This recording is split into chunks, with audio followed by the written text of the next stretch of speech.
ATN নিউজের নিয়মিত আয়োজন নিউজ আর এক্সট্রা সহযোগিতায় ক্যামব্রিয়ান স্কুল অ্যান্ড কলেজ এবং আলোক হেলথ কেয়ার অ্যান্ড হাসপাতাল। সবাইকে শুভেচ্ছা জানাচ্ছি, আমি বাবলি ইয়াসমিন। সুপ্রিয় দর্শক, নিয়মিত এই আয়োজনে আমাদের সঙ্গে স্টুডিওতে উপস্থিত থাকেন সম্মানিত অতিথি। পরিচয় করে দেব শুরুতেই তাদের সঙ্গে। এই মুহূর্তে স্টুডিওতে উপস্থিত আছেন আব্দুস সালাম, বিএনপি চেয়ারপারসনের উপদেষ্টা, স্বাগত জানাচ্ছি। এবং স্টুডিওতে আছেন জাহিদ চৌধুরী, বার্তা সম্পাদক, দৈনিক আমার দেশ, স্বাগত জানাচ্ছি এই আয়োজনে। আমাদের আজকে নির্ধারিত বিষয় রাজনৈতিক সংস্কার কিভাবে, এটা নিয়ে আলোচনা করব। শুরুতে আসি জনাব আব্দুস সালাম, আপনাকে দিয়ে শুরু করি। অন্তর্বর্তীকালীন সরকারের 1 মাস পূর্তি হয়ে গেল। সংস্কারই এই সরকারের প্রধান উদ্দেশ্য। সেখানে নানাভাবে উঠে আসছে, আমরা সব থেকে বড় প্রায়োরিটি জায়গা যেটি বলছি রাষ্ট্র সংস্কার, তার মধ্যে চলে আসছে সংবিধান, তার মধ্যে চলে আসছে রাজনীতি। আসলে এখন প্রশ্ন যেটি উঠছে যে কোনটি আসলে আগে প্রয়োজন বা কোনটি করা এই মুহূর্ত থেকে সব থেকে জরুরি। একেবারে উল্লেখ করে যদি বলতে হয়, সংস্কারের আগে কোনো নির্বাচন নয়, এটা কোনো তত্ত্বাবধায়ক সরকার না যে ক্ষমতা হস্তান্তর করাই আসলে তার মূল দায়িত্ব। সম্প্রতি এক উপদেষ্টা এই কথাটা বলেছেন। সংস্কার করে নির্বাচন, সেটিকে আসলে কিভাবে দেখছেন? আপনাকে ধন্যবাদ। আমার সহ আলোচক একজন বিজ্ঞ সাংবাদিক, ওনাকেও ধন্যবাদ জানাই এবং যারা দেখছেন শুনছেন তাদেরকেও ধন্যবাদ। একটা জিনিস হলো সবচেয়ে বড় কথা যে বিগত সরকার সম্পূর্ণ নির্বাচনী ব্যবস্থা, প্রশাসনিক ব্যবস্থা, বিচারিক ব্যবস্থা সব কিছু ভেঙে ফেলছিলেন এবং সেই কারণেই আজকে সংস্কারের প্রশ্ন আসছে। মূলত সেই সময় সরকার যখন ছিল তখন কিন্তু সবার দাবি একটাই ছিল যে আমরা একটা তত্ত্বাবধায়ক সরকার অধীনে নির্বাচন চাই, একটা নিরপেক্ষ সরকার অধীনে। যেহেতু মানুষের ভোটের অধিকার ছিল না, ভোট দিতে পারছিল না, তো সেই কারণেই সবাই দাবি কিন্তু ছিল সেটাই। তো যখন এই ফ্যাসিবাদী সরকারের পতন ঘটেছে এবং আজকের এই ইন্টেরিয়ামে গভর্নমেন্টের মানে পাওয়ার টেক ওভার করেছে, তখন কিন্তু অর্ধেক কাজ হয়েছে, অর্ধেকটা হয়েছে। অর্থাৎ আর আওয়ামী লীগের অধীনে তার নির্বাচন হচ্ছে না, প্লাস আজকের বর্তমান যিনি প্রধান উপদেষ্টা আছেন উনি তার আরেকবার প্রধানমন্ত্রী হওয়ার স্বপ্ন তার নাই, বা মন্ত্রীদেরও সেটা নাই। কাজেই এখন বাকিটা হলো যে নির্বাচনটাকে কিভাবে ফেয়ার করা যায়, মানুষের ভোটের অধিকারটাকে কিভাবে ফেয়ার করা যায়। সেটার জন্য তো কিছু সংস্কার আছেই ইমিডিয়েটলি যেগুলো দরকার। যেমন সেই ধরনের যেটা আমরা বলছিলাম যে ওই আবার সংবিধানের তত্ত্বাবধায়ক সরকারটা ফিরিয়ে নিয়ে আসা। আর তারপরে যেটা আমরা বলছি বিএনপির পক্ষ থেকে, যেটা আমরা এর আগেই বলছি 18 সালে আমাদের বলা হয়েছে যে এটাকে আরও একটু ভাইবল করার জন্য, যেটা আমরা বলছি যে 2 বারের বেশি একটা প্রধানমন্ত্রী যাতে ক্ষমতায় না থাকে, এটা পাওয়ার ব্যালেন্স করা, যে আজকে প্রশাসনিক ব্যবস্থা, আজকে পার্লামেন্টের ব্যবস্থা, বিচারিক ব্যবস্থা, এর মধ্যে যাতে একটা সমন্বয় করা যায়, এই টোটালটাই যাতে একজনের হাতে চলে না আসে। আগের শেখ হাসিনার যা ছিল সবই তার কাছে, অর্থাৎ এইটাকে যাতে ব্যালেন্স করা যায় সেটার জন্য একটা। এবং তার জন্য যেটা আমরা বলছি যে আজকে দেখেন সবাই এমপি হইতে চায়, সবাই মন্ত্রী হইতে চায়। তো সেই কারণে কিন্তু আমাদের পক্ষ থেকে আরেকটা বলা হয়েছিল দ্বিকক্ষ বিশিষ্ট পার্লামেন্ট। অর্থাৎ আপনি সাংবাদিক আছেন, আপনার একটা পরামর্শ থাকতেই পারে জাতির উদ্দেশ্যে। আমরা দ্বিকক্ষ বিশিষ্ট সংসদের যে কথা আপনাদের ভারপ্রাপ্ত চেয়ারম্যান বলেছেন, সেটা নিয়ে একটু বিস্তারিত আলোচনা করতে চাই পরবর্তীতে। ওইটাই যেটা হলো, আমি ওইটাই বলতেছি, যেটা হলো যে এখন বলবো না, পরে বলতেছি, বিস্তারিতভাবে আমরা পরে জানবো, আপনি এখন উল্লেখ করতে পারেন। না, আমরা উল্লেখ হলো যে মনে করেন একটা বিশিষ্ট বিভিন্ন পেশাজীবী। আজকে দেখেন পার্লামেন্টটা হয়ে গেছিল, লাস্ট পার্লামেন্টটা হয়ে গেছিল যে ব্যবসায়ীদের একটা আড্ডাখানা, তাই না? এখানে রাজনীতিবিদ কম, ব্যবসায়ীরা বেশি। তো এটা তো আসলে সত্যিকার অর্থে পার্লামেন্টের যে একটা জাতির জন্য যে পার্লামেন্ট দরকার, যেখান থেকে জাতীয় গুরুত্বপূর্ণ বিষয় আলোচনা হবে এবং গুরুত্বপূর্ণ বিষয় সমাধানের দিকে যাবে, সেটা না হয়ে বরঞ্চ আমরা সেখানে দেখছি যে সিন্ডিকেট সব কিছুতেই, ব্যবসায়ী সিন্ডিকেট। একটা পার্লামেন্টের দ্বারা মন্ত্রী বলছে সিন্ডিকেট ভাঙা যাবে না, এবং প্রশাসনিক দেখা গেছে যে একটা পুলিশের একটা ঊর্ধ্বতন কর্মকর্তা বলছে যে আওয়ামী লীগ তো আওয়ামী লীগকে ক্ষমতা আনে নেই, আমরাই আনছি। অর্থাৎ বিচার বিভাগ, পুলিশ বিভাগ, প্রশাসন সব একাকার হয়ে গেছিল। তো এগুলোর জন্য যেটা আমরা বলছি যে দ্বিকক্ষ বিশিষ্ট পার্লামেন্ট হলে সেখানে বুদ্ধিজীবী বলি, সাংবাদিক বলি, আদার্স, তারাও সেখানে অংশগ্রহণ করতে পারবে। তাই তাই এর জন্য সবাই অন্তত ওই পার্লামেন্টে আসার জন্য সবার একটা ইচ্ছা থাকবে না। এগুলো করা পাশাপাশি হলো যে আজকে কালো টাকার যে প্রভাব, আমরা যদি ওইটা করতে পারি যে আজকে কালো টাকার প্রভাবটা কিভাবে কমিয়ে আনা যায়।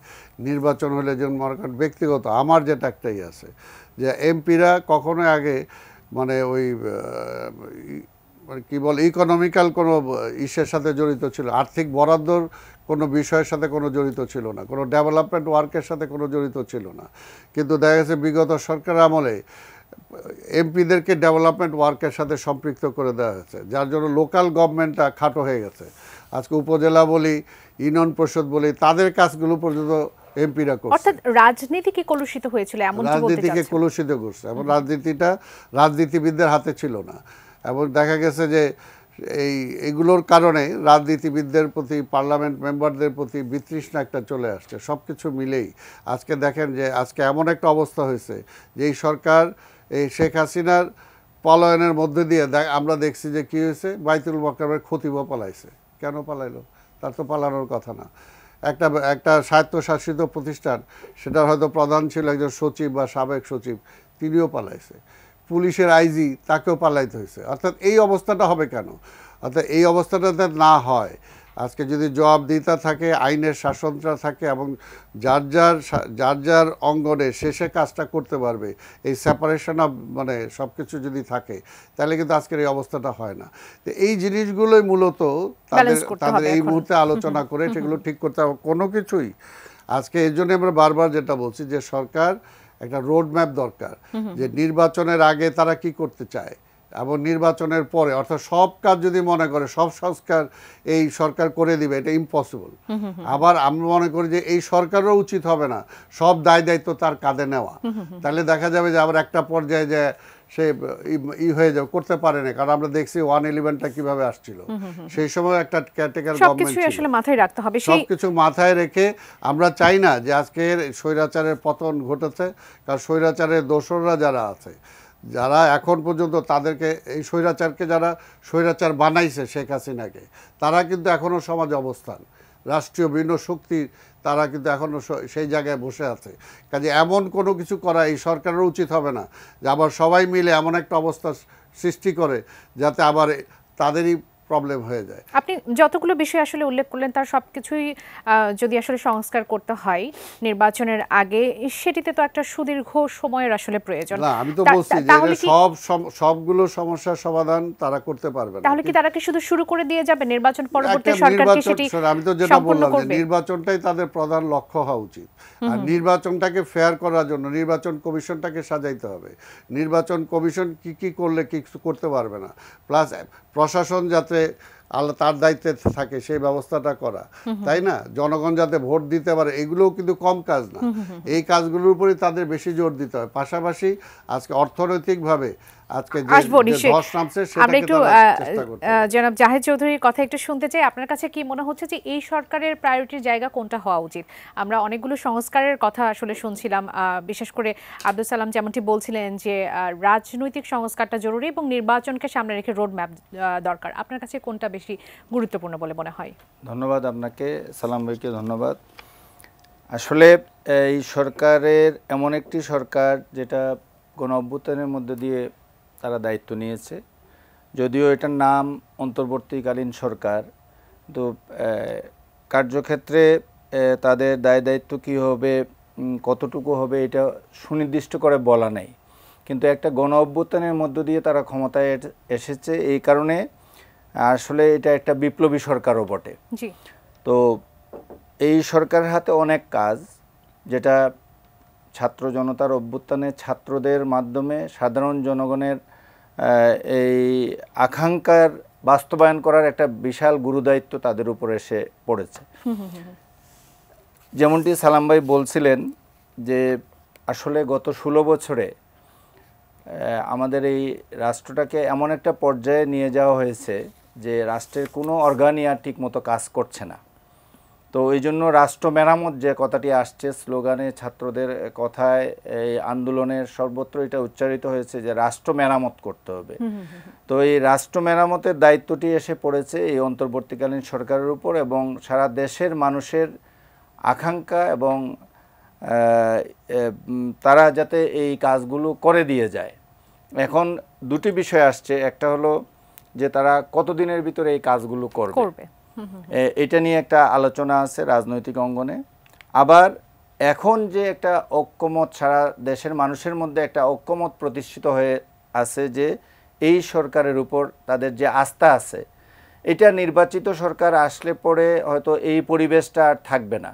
সুতরাং তাদের পক্ষেই সম্ভব গুরুত্বপূর্ণ বিষয়গুলা সংস্কারের কাজগুলো তারা করে দিয়ে যাবে, অথবা এটার রোডম্যাপ করে, যেমনটি সালাম ভাই বলছিলেন যে তারা সবগুলা শেষ করতে না পারলেও সেগুলা কি প্রক্রিয়ায় হবে এটা তারা নির্ধারণ করে দিয়ে যাবে। এবং এটা সব স্টেক হোল্ডার যারা আছে প্রত্যেকের সাথে আলোচনা করে তারা এই জিনিসগুলো করবে। এইখানে আপনি যেমনটি শুরুতে বলছিলেন, গুরুত্বপূর্ণ একটি বিষয় হলো আমাদের সংবিধানের মধ্যে যে সংস্কারগুলো নিয়ে আসতে হবে। সংবিধানের সংস্কারের মধ্যে গুরুত্বপূর্ণ বিষয় যেটা হলো যে এই সংবিধান থেকে আপনারা জানেন যে তত্ত্বাবধায়ক সরকার ব্যবস্থাটা তুলে দেওয়া হয়েছিল। এটা ত্রয়োদশ সংশোধনের মাধ্যমে এইটা সংবিধানে অন্তর্ভুক্ত হয়েছিল। এরপরে আমরা দেখেছি পরপর 3টি নির্বাচন, 90-এর পরের পরপর 3টি নির্বাচন যথেষ্ট গ্রহণযোগ্যতা পেয়েছিল এবং সারা দেশের মানুষ মোটামুটি এটাকে গ্রহণ করে নিয়েছিল এই প্রক্রিয়াটা। কিন্তু গত সরকার তাদের সুবিধার জন্য এই ব্যবস্থাটাকে তুলে নিয়ে যায়। তো এখন আবার এটা ওই ফরম্যাটে না হোক, যেভাবেই হোক, যাতে নির্বাচনী যে প্রক্রিয়াটা তারা নষ্ট করে দিয়ে গেছে, মানুষ যাতে তাদের ভোটাধিকার প্রয়োগ করতে পারে সেটা নিশ্চিত করার একটা ব্যবস্থা এই সরকারকেই করে দিয়ে যেতে হবে।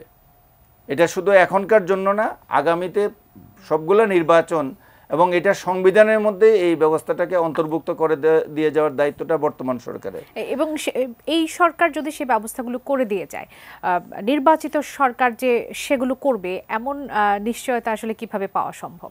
যে না, এটা আমি এটাই বললাম যে একটা বিপ্লবের পর বর্তমান সরকার ক্ষমতায় আসছে এবং জাতির আকাঙ্ক্ষা যে তারা এমন একটা ব্যবস্থা করবে।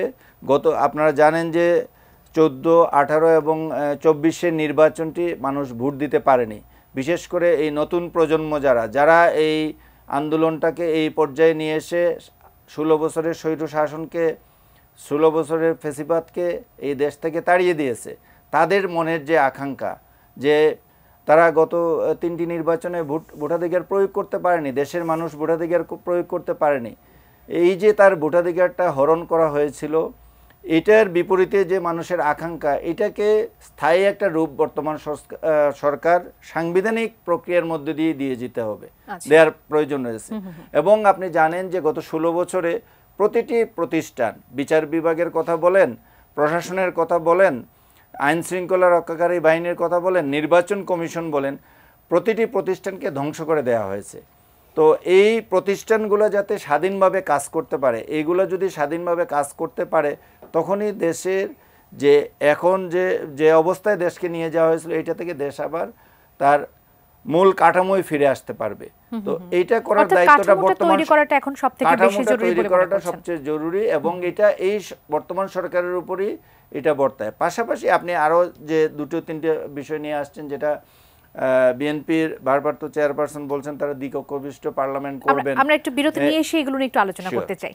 অসংখ্য ধন্যবাদ। সুপ্রিয় দর্শক, একটা বিরতি নেবার সময় হয়ে গেছে। নিউজ আর এক্সট্রা সঙ্গেই থাকুন, ফিরে আসছি কিছুক্ষণের মধ্যে।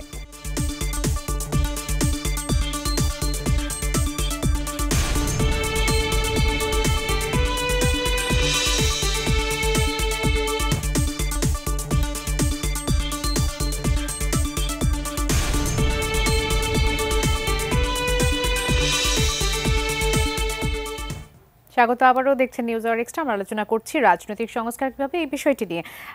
জনাব আব্দুল সালাম, আপনার কাছে আসি। বিএনপির ভারপ্রাপ্ত চেয়ারম্যান বলেছেন যে 31 দফা বাস্তবায়নে জাতীয় ঐক্যের কথা তিনি বলেছেন, ঘোষণা করেছেন জাতীয় ঐক্যের বিষয়ে। একটু জানতে চাইবো যে জাতীয় ঐক্য বলতে আসলে আপনারা কি বোঝাচ্ছেন এবং সেখানে কারা কারা যুক্ত থাকবে, এই বিষয়টি একটু জানতে চাই শুরুতে।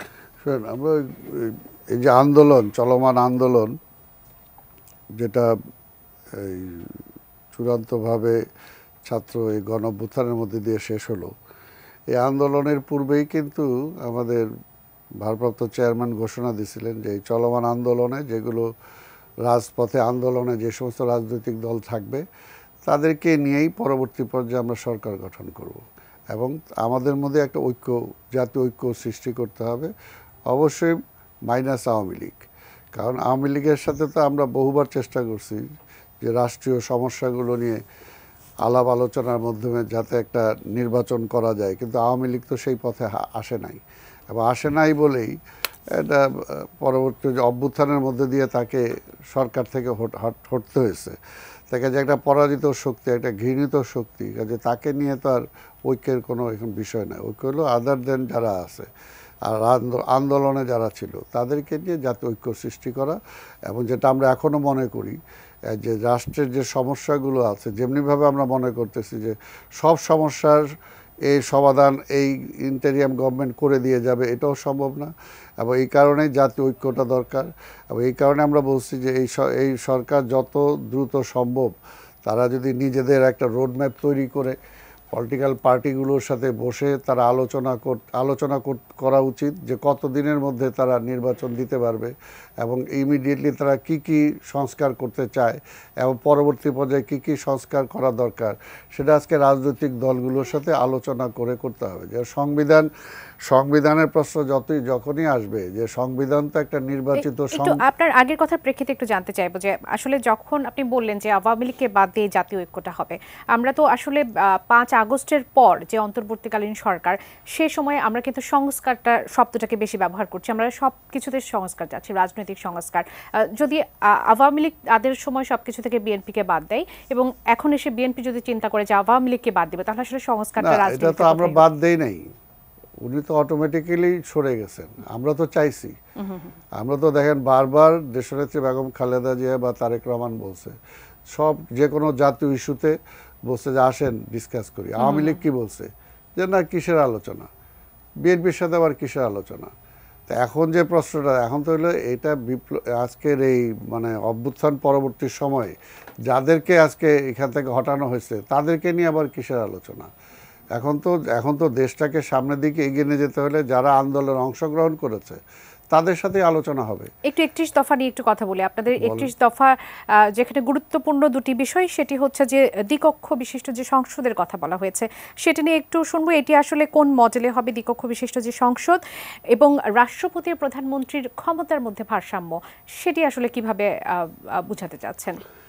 না, এটা হলো দ্বিকক্ষ বলতে যেটা আমরা বুঝাইতে চাইছি, যেটা আমরা বললাম যে মনে করেন যে আজকে রাজনীতিবিদ ছাড়াও রাষ্ট্রের বিভিন্ন পর্যায়ের মানুষ আছে, মেধাবী লোকজন আছে, বিভিন্ন পেশাজীবী লোকজন আছে যারা রাষ্ট্রের বিভিন্ন সমস্যার সমাধানে বা কল্যাণে বা উন্নয়নে যারা অংশগ্রহণ করতে পারে। তো সেই সমস্ত লোকজনের মতামতটা যদি জাতি শুনতে পারে বা আজকে পার্লামেন্টে যদি সেই আলোচনাগুলো আসে, তাদের মতামতটা আসে, তাহলে আমাদের জাতীয় সমস্যাগুলো সমাধানে অনেকটা সহজ হবে, প্লাস কার্যকর ভূমিকা গ্রহণ করা যাবে। তো সেই কারণে আমরা বলছি যে বিভিন্ন পেশার মানুষ যারা আছে, আজকে ইঞ্জিনিয়ার হতে পারে, আজকে ডাক্তার হতে পারে, আজকে সাংবাদিক হতে পারে, আজকে ব্যবসায়ী হতে পারে, অর্থাৎ বিভিন্ন লেভেলের যে সমস্ত মানুষ, সেগুলো থেকে অন্তত আমরা একটা আপার আমরা যেটা স্টেয়ার করতে চাই, যার মধ্যে দিয়ে পার্লামেন্টটা আরও রিচ হবে। এটাই হলো আমাদেরই, এবং সেগুলো বিভিন্ন পর্যায় থেকে আসবে। তাহলে দেখা যাবে যে আজকে সবাই আজকে কি মমতাজের মতো একজন কি হয়েছে পার্লামেন্টে গান গাইতেছে, তো তার মতো একটা এই লোককে ওরা পার্লামেন্টে আইনা পার্লামেন্টের কতটুকু বেনিফিট দিয়ে গেল জাতির জন্য। মানে গান গাওয়াটাই কি একটা পার্লামেন্টের কাজ?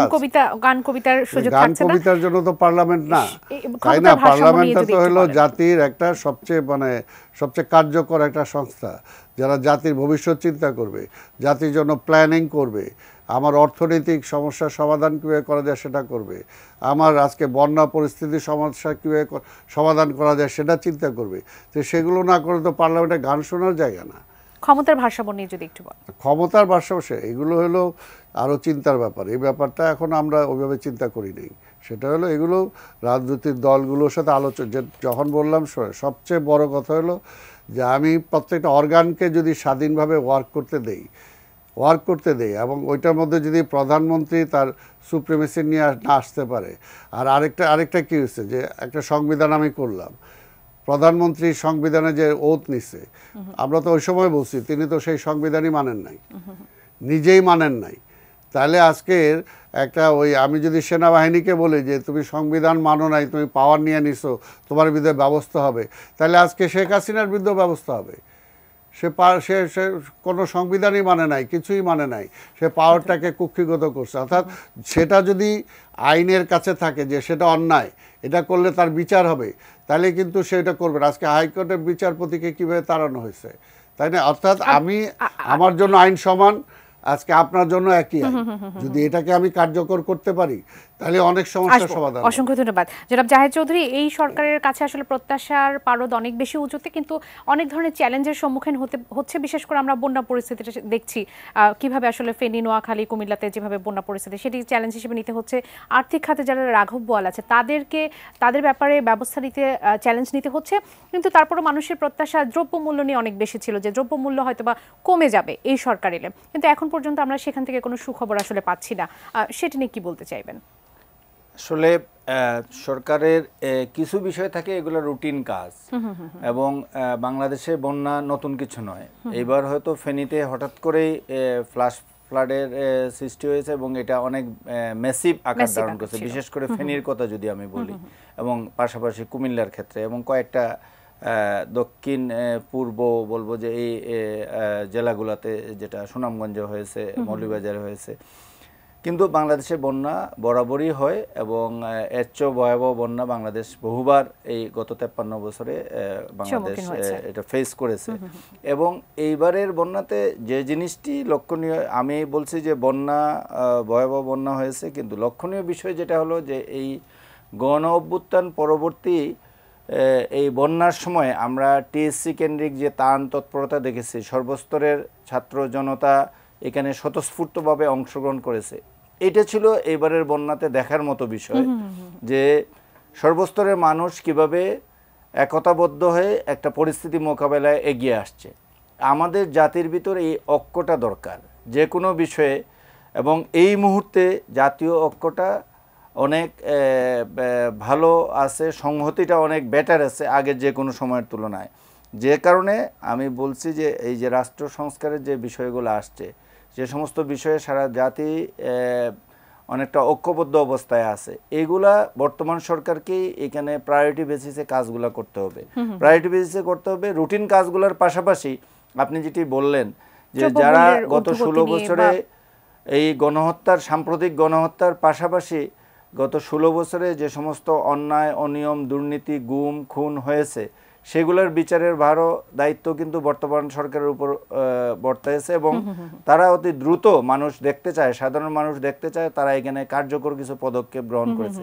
যারা বাংলাদেশের লক্ষ কোটি টাকা পাচার করেছে বিদেশে, এই পাচারকারীদের চিহ্নিত করা এবং টাকাগুলো ফিরিয়ে আনা, বিভিন্ন যে সমস্ত দেশে পাচার হয়েছে, এটাও এই সরকার যাতে বাস্তবায়ন করে যেতে চায়, এটার কাজ প্রক্রিয়া শুরু করে যেতে চায়, এবং যারা এর সাথে জড়িত ছিল তাদেরকে আইনের আওতায় আনছে। এটা দৃশ্যমান অগ্রগতি মানুষ খুব দ্রুতই দেখতে চায়। এই সরকারের কাছে এটা কিন্তু প্রত্যাশা, মানুষের প্রত্যাশা।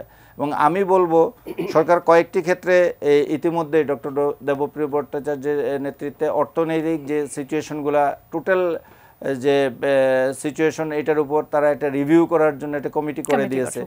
একইভাবে আমি বলবো সংবিধান পরিবর্তনের ক্ষেত্রে যে সাংবিধানিক সংস্কারগুলো হবে, সেইগুলোর ক্ষেত্রেও দ্রুত সরকার মানে দৃশ্যমান কার্যকর ব্যবস্থা, সবার প্রত্যাশা, জনগণের প্রত্যাশার মধ্যে এটা অন্তর্ভুক্ত আছে। যারা দুর্নীতি করেছে তাদের বিরুদ্ধে ব্যবস্থা গ্রহণের বিষয়টা প্রত্যাশার মধ্যে আছে। যারা গুম খুনের সাথে জড়িত, রাষ্ট্রীয় সন্ত্রাসের সাথে যারা জড়িত ছিল, তাদের বিরুদ্ধে ব্যবস্থা গ্রহণ, এগুলো কিন্তু সরকারকে করতে হবে, এই সরকারকেই করতে হবে। এবং তাদেরকে একটা বিপ্লবী সরকারের ভূমিকায়, আমি এই কথাটি আবারও উচ্চারণ করতে চাই, এটা কিন্তু একটা রুটিন তত্ত্বাবধায়ক সরকার নয়। তত্ত্বাবধায়ক সরকারে আমরা যে ব্যবস্থাটা দেখেছি এবং আইনের ভিতর, সংবিধানের ভিতর যেটা অন্তর্ভুক্ত ছিল, যে তারা শুধু রুটিন কাজ করবে আর পাশাপাশি একটা সুষ্ঠু নির্বাচনের জন্য নির্বাচন কমিশনকে সহযোগিতা করবে। কিন্তু বর্তমান সরকার তার বাইরে, তার চেয়ে অনেক বেশি কাজ রয়েছে, কারণ তারা এই একটা বিপ্লবী সরকার, এবং যে আকাঙ্ক্ষা নিয়ে মানুষ এই বিপ্লবটা সংগঠিত করেছে, আমরা দেখেছি ছাত্র জনতার চোখের ভাষা, তাদের মনের আকুতি, এইটাকে তারা বাস্তবায়ন করতে হবে। যদি এটা দ্রুত তারা করতে না পারে তাহলে কিন্তু মানুষের মধ্যে এক ধরনের হতাশার সৃষ্টি হবে। এবং এই মুহূর্তে আমি যেটা মনে করি যে সমস্ত রাজনৈতিক দল এই সরকারকে সহযোগিতার হাত বাড়িয়ে দিয়েছে, এটা তাদের জন্য সুবর্ণ সুযোগ, এটাকে তারা কাজে লাগাতে হবে। এই সুবর্ণ সুযোগটাকে কাজে লাগিয়ে তারা কিন্তু তাদের কাজগুলো, মানুষের আকাঙ্ক্ষাগুলো পূরণ করতে পারবে।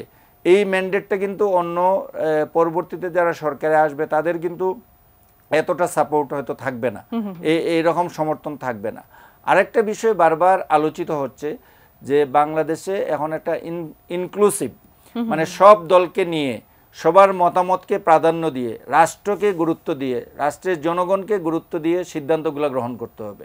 এখানে যে বিষয়গুলো আসছে যে রাষ্ট্র মেরামতের কথা, আমি শুরুতেই যেটা বলছিলাম, এই রাষ্ট্র মেরামত মানে রাষ্ট্রের অর্গানগুলোকে মেরামত করতে হবে এবং এটাকে স্ট্রাকচারটাকে, যেখানে দুর্বলতাগুলো আমাদের রয়ে গেছে কিংবা যেগুলোকে নষ্ট করে ফেলা হয়েছে, সেই জায়গাগুলোকে একটা সুনির্দিষ্ট ভিত্তির উপর দাঁড় করিয়ে দিয়ে যেতে হবে এই বর্তমান সরকারকে। এবং তারা এটা পারবে, কারণ তাদের আপনার সাংবিধানিক ওই রকম ম্যান্ডেট না থাকলেও বিপ্লবী যে ম্যান্ডেটটা রয়েছে এবং তার পিছনে সব রাজনৈতিক দলের একটা সমর্থন রয়েছে। একমাত্র পতিত স্বৈরাচার ছাড়া অন্য সব রাজনৈতিক দলগুলো তাদেরকে অকুণ্ঠ সমর্থন দিয়ে আসছে। জি, অসংখ্য ধন্যবাদ। আরও একটা বিরতি নেবার সময় হয়ে গেছে।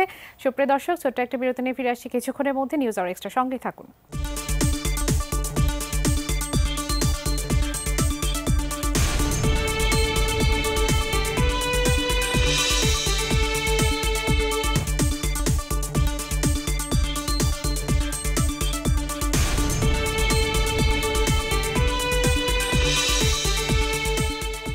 স্বাগত, আবারও দেখছেন নিউজ আওয়ার এক্সট্রা। আমরা আলোচনা করছি রাজনৈতিক সংস্কার কিভাবে, এই বিষয়টি নিয়ে। জনাব আব্দুল সালাম, আপনার কাছে আসি। রাজনৈতিক দলগুলোর সম্পর্কের জায়গা থেকে একটি প্রশ্ন আসলে করতেই হচ্ছে, সেটি হচ্ছে যে এখন বিএনপির সাথে জামাতের সম্পর্কের টানাপোড়েন নিয়ে গণমাধ্যমে নানান কথা হচ্ছে, যে বিশেষ করে রাজনৈতিক বিরোধী দলকে ক্ষমা প্রসঙ্গটি এখানে বিশেষভাবে দৃষ্টি কেড়েছে সকলের। এবং সেই সাথে বলা হচ্ছে যে অপ্রকাশ্যে এই দলগুলোর মধ্যে আসলে বেসামরিক প্রশাসন থেকে শুরু করে পুলিশ, বিশ্ববিদ্যালয়গুলোতে নিজস্ব লোকের যে পদায়ন, সেই বিষয়টি বিশেষ করে দৃষ্টিগোচর হচ্ছে। এটা নিয়ে কি বলবেন? জামাতের সাথে টানাপোড়েন, এই কথাটা তো আপনি যদি সাংবাদিক, এই কথাটা আজকে না কেন, দীর্ঘদিন ধরেই তো আছে। তো কাজে জামাত একটা রাজনৈতিক দল, ইন্ডিপেন্ডেন্ট পলিটিক্যাল পার্টি, বিএনপি একটা পলিটিক্যাল পার্টি। যে কোনো সময় যে কোনো পয়েন্টে একটা অ্যালায়েন্স আসতে পারে, একটা জায়গায় আসতে পারে দলটা, কিন্তু আদর্শটা তো ডিফারেন্ট। জামাতের আইডিওলজি ইজ ডিফারেন্ট, বিএনপির আইডিওলজি ইজ ডিফারেন্ট। আমাদের টোটাল কার্যক্রম একরকম, তার টোটাল কার্যক্রম একরকম, কাজে সেখানে তো ডিফারেন্স থাকতেই পারে। তবে আমাদের যেটা একটা কথা বলতেছি যে ঐক্যের যে প্রশ্নটা, ধরেন এখন যেহেতু একটা স্বৈরাচারকে আমরা দীর্ঘ প্রায় 17 বছর, এটা তো 4 দিনের আন্দোলনও হয় নাই, দীর্ঘ 17টা বছর আমাদেরকে রক্ত দিতে হয়েছে, আমাদেরকে গুম হইতে হয়েছে। এখনও আমাদের অনেক সাথী গুম আছে যাদেরকে আমরা পাই নাই, যাদের অঙ্গহানি হয়েছে, নিজেরা শেষ হয়ে গেছে। কারণ দীর্ঘ 17টা বছর বিএনপির নেতা কর্মীরা অত্যাচারিত হয়ে আজকের এই পর্যায়ে আমরা আসছি। কাজে এটা একদিনের না, এটা আমাদের আন্দোলনের ফসল। তো সেই কারণে আমরা চাই না যে আজকের এই ধরনের একটা অভ্যুত্থানের মধ্যে দিয়ে যে ইন্টেরিয়াম গভর্নমেন্ট আসছে তারা ব্যর্থ হোক। আমরা চাই যে গণতন্ত্র, ভোটের অধিকারটা, যেটার জন্য আমরা লড়াই করতেছি, অর্থাৎ এই গভর্নমেন্ট যাতে সেটাকে দিয়ে যেতে পারে, একটা গ্রহণযোগ্য একটা নির্বাচন করে যেতে পারে। এবং গ্রহণযোগ্য নির্বাচনের জন্য আনুষাঙ্গিক যে সমস্ত কার্যগুলো করা দরকার সেগুলো যাতে তারা করতে পারে, এর জন্যই আমরা বলছি একটা যৌক্তিক সময় আমরা অবশ্যই তাদেরকে দিতে চাই এবং আমরা দিচ্ছি, সহযোগিতাও করতেছি। তো সে জায়গায় আমরা বলবো যে আন্দোলনের মধ্যে যেই সমস্ত দলগুলো ছিল, জামাত কেন, আমরা বলবো সকল দলকে নিজেদের মধ্যে ভেদাভেদ না করে আজকে সেই পরাজিত শক্তি যাতে আবার রাজনৈতিক মাঠে না আসতে পারে, সেই শক্তিটা যাতে আমরা না এনে দেই, আমাদের মধ্যে সে ঐক্যটা রাখতে হবে। স্বার্থটা পরে, নির্বাচন হবে, পাবলিক যাকে ভোট দিবে সে ক্ষমতায় যাবে। তো কাজে এইটা নিয়ে এখন নিজেদের মধ্যে মানে রেষারেষি করার বা একে অপরের শত্রু হওয়ার মতো কোনো কারণ নাই, এটা আমরা করব। আরেকটা যেটা ওই আমার ভাইয়ের একটা কথা আমি বলতেই হচ্ছে যে বন্যার প্রশ্নে আসছে। দেখেন, আমরা বলছি যে এই বন্যাটা মানব সৃষ্ট বন্যা, আমরা বলছি যে এই বন্যাটা ভারতের আজকের ইচ্ছাকৃত বন্যা। আজকে কারণ শুকনার সময় আমরা দেখি যে তারা আমাদেরকে শুকায় দেয়, বন্যার সময় পানি ছেড়ে ভাসায় দেয়। কাজে এটা একটা সুষ্ঠু সমাধান আমরা যেটা চাইছি, যে ভারত যাতে এই সমাধানের দিকে যায়, ভবিষ্যতে যাতে আর এটা না হয়। সময় খুব সংক্ষিপ্ত এই অংশে আমরা জাহিদ চৌধুরী আপনার কাছে একটু আসতে চাই। সেটি হচ্ছে যে পদায়নের যে দ্বন্দ্বের কথা আমরা বলছি ৫ আগস্টের পর থেকে, সেটি আমরা দেখতে পেয়েছি যে বিভিন্ন জায়গায় পদায়ন নিয়ে নানা ধরনের, বিশেষ করে বিএনপির নাম বারবার মুখে আসছে। সেখান থেকে গণ অধিকার পরিষদের সভাপতি নুরুল হক নুরু বলেছেন যে দুঃখের বিষয়, ক্ষমতায় যেতে না যেতেই বিএনপি নেতাকর্মীদের চেহারার বদল দেখতে পাচ্ছি, আওয়ামী ফ্যাসিবাদের প্রতিধ্বনি আমরা তাদের কর্মকাণ্ডে শুনতে পাচ্ছি। এই বিষয়টিকে আসলে আপনি কিভাবে ব্যাখ্যা করবেন? আমার জবাব দিতেই হবে। নোট যেটা বলছে এটা অ্যাবসলিউটলি ঠিক না, কথাটা এটা ঠিক না। কারণ আমি তো বললাম যে 17 বছর আমাদের কর্মীগুলো আজকে কি অবস্থায় আছে, হাজার হাজার শত শত মামলা নিয়ে। কাজে এভাবে ঢালাওভাবে যে বিএনপিকে এক লাইনে এটা বলে দেয়, এটা কোনোভাবে ঠিক না। কারণ কোথায় এমন আমরা চেষ্টা করতেছি, যেটা আমরা বললাম যে আমরা তো সরকারে নাই। কিছু উদাহরণ পত্রিকাতেও আমরা পত্রিকাতে গণমাধ্যমে বিভিন্ন জায়গায় আসলে এসেছে, সেটার প্রেক্ষিতে সম্ভবত এই বিষয়টি চলে এসেছে। একটা হলো যে দীর্ঘ 17 বছরের এর অবস্থা, 2-4টা বিচ্ছিন্ন ঘটনা তো ঘটতেই পারে। কাজে এটা একটা উদাহরণ হতে পারে না, 2-4টা বিচ্ছিন্ন ঘটনা কোনো উদাহরণ হয় না। আমার যেটা মনে হয় যে সালাম ভাই যেটা বলছিলেন, এখানে প্রথমত বিএনপি নেতৃত্বে যারা আছেন তাদেরকে এই ব্যাপারে খুবই সতর্ক হওয়া প্রয়োজন। যে যেখানেই আমরা দেখছি কিছু বিচ্ছিন্ন ঘটনা হচ্ছে, বিভিন্ন জায়গায় হয়তো কেউ দখলবাজির চেষ্টা করছে বিভিন্ন জায়গায়, তো এইখানে খুব কঠোর হস্তে বিএনপিকে এগুলো দমন করতে হবে এবং তাদের বিরুদ্ধে ব্যবস্থা গ্রহণ করতে হবে এবং দৃশ্যমান হতে হবে যে না, বিএনপি এই ব্যাপারে সতর্ক আছে। যদিও আমরা দেখেছি বিএনপির ভারপ্রাপ্ত চেয়ারপারসন এই ব্যাপারে তার বক্তৃতায় সতর্ক করে স্পষ্ট করে বলেছেন, কিন্তু বলার পাশাপাশি যদি কোনো ঘটনা কোনো জায়গায় ঘটে থাকে সেইখানে দলীয়ভাবে তার বিরুদ্ধে ব্যবস্থা গ্রহণ করতে হবে এবং আইন শৃঙ্খলা রক্ষাকারী বাহিনী যারা আছে, সরকারে যারা আছে, তারা যাতে দলমতের ঊর্ধ্বে উঠে এই সন্ত্রাসী চাঁদাবাজি যে দলেরই হোক না কেন এটাকে শুধু স্লোগানে পরিণত না করে বাস্তবে যাতে এটা করে প্রমাণ করে যে এখানে দলের কোনো স্থান নেই, সেটা বিএনপির হোক, জামাতের হোক কিংবা আওয়ামী লীগের হোক। কোনো কোনো ক্ষেত্রে আমরা দেখছি যে আওয়ামী লীগের লোকজনও যুবলীগের নেতারা যুবদল সেজেও এই ঘটনা ঘটাচ্ছে। যে প্রক্রিয়াই হোক না কেন, যারাই ঘটাচ্ছে তাদের বিরুদ্ধে দ্রুত অ্যাকশন নেবে, নিয়ে এটা প্রমাণ রাখবে যে সরকারও এই ব্যাপারে সক্রিয় এবং দল থেকেও তারা ব্যবস্থা গ্রহণ করে দেখাবে যে তারা এগুলোকে প্রশ্রয় দিচ্ছে। অসংখ্য ধন্যবাদ আপনাদের দুজনকে, আব্দুল সালাম এবং জাহিদ চৌধুরী, আমাদের আয়োজনে যুক্ত হওয়ার জন্য। নিশ্চয়ই আবার আমন্ত্রণ জানাতে পারবো। সুপ্রিয় দর্শক, নিউজ আওয়ার এক্সট্রা আজকের আয়োজনে পর্যন্তই। আগামী পর্ব দেখার আমন্ত্রণ জানিয়ে আজ এখান থেকে বিদায় নিচ্ছি। ধন্যবাদ সঙ্গে থাকার জন্য। শুভরাত্রি।